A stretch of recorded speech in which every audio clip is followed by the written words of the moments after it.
Gitawag ni Jesus si Levi. Marcos Kapitulo 2, 13-17.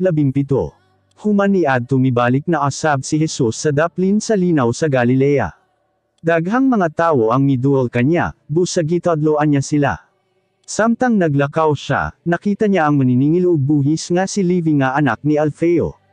Didto siya nagalingkod sa dapit diin magbayad og buhis. Mingon si Jesus kanya, dali, oban kanako. Mitindog si Levi ug misunod kanya. Sa dihang nangaon si Jesus ug ang iyang mga sumusunod didto sa balay ni Levi, daghan asab nga mga maniningil og buhis ug uban pa nga giila nga mga makasasala ang nakiguban kanila sa pagpangaon, kay daghan na ang nagasunod kanya. Didto asab ang mga pari nga magtutudlo sa kasugoan. Nakita nila si Jesus nga nagakaunuban sa mga tawo nga ilang giila nga mga makasasala sama sa mga maniningil og buhis.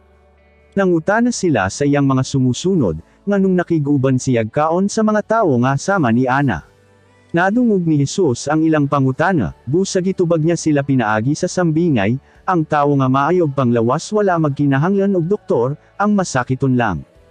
Busa wala ako moanhi aron sa pagtawag sa mga nagatoo nga sila matarong, kondili sa mga makasasala.